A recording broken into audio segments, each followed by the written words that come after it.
চলমান সংকট সমাধানের একমাত্র পথ জাতীয় সংসদ নির্বাচন, এমন মন্তব্য করেছেন চেয়ারপারসন উপদেষ্টা জয়নুল আবদিন ফারুক। তিনি বলেছেন, স্থানীয় সরকার নয়, আগে দিতে হবে জাতীয় নির্বাচন। এদিকে আগে জাতীয় সংসদ নির্বাচনের দাবিতে প্রধান উপদেষ্টার কাছে স্মারকলিপি দিয়েছেন সাবেক স্থানীয় সরকারের প্রতিনিধিরা। শফিকুল হকের আরও একটি রিপোর্ট। স্থানীয় সরকার নাকি জাতীয় সংসদ নির্বাচন, কোনটি আগে? রাজনীতির মাঠে এমন বিতর্কের মধ্যে এবার রাজপথে নেমেছেন বিএনপির সাবেক স্থানীয় জনপ্রতিনিধিরা। সকালে জাতীয় প্রেস ক্লাবের সামনে সমবেত হন সারা দেশ থেকে আসা স্থানীয় সরকারের সাবেক চেয়ারম্যান, ভাইস চেয়ারম্যান, পৌরসভার সাবেক মেয়র, কাউন্সিলর ও মেম্বাররা। জাতীয় নির্বাচন ছাড়া আমরা নির্বাচনে যাব না।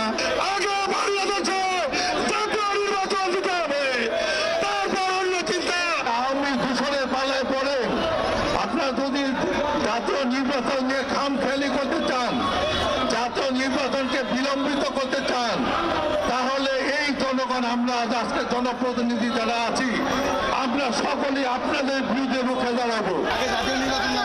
এর আগে জাতীয় নির্বাচনের দাবিতে একটি অংশ প্রধান উপদেষ্টার কাছে স্মারকলিপি প্রদানের উদ্দেশ্যে রওনা হলে হাইকোর্ট মোড়ে বাধা দেয় পুলিশ।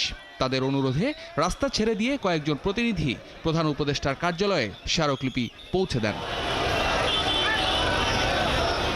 এদিকে জাতীয় প্রেস ক্লাবে এক আলোচনায় বিএনপি চেয়ারপারসনের উপদেষ্টা জয়নুল আবদিন ফারুক অংশ নিয়ে তিনিও আগে জাতীয় নির্বাচনের দাবি জানান।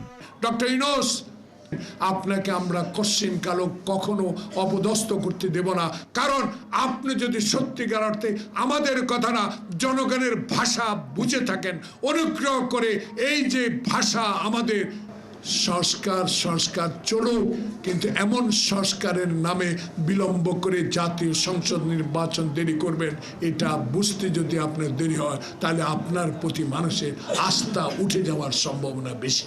পালিয়ে গিয়ে ভারতে বসে এখনো শেখ হাসিনা ষড়যন্ত্র অব্যাহত রেখেছে বলেও মন্তব্য করেন এই বিএনপি নেতা। এই শেখ হাসিনা বাংলাদেশ থেকে বিদায় নিলেও তার প্রেতাত্মারা এখনো সুযোগ বুঝে কোপ দেওয়ার ষড়যন্ত্রে লিপ্ত আছে। শফিকুল হক, ৭১, ঢাকা। ছোট্টবেলা থেকে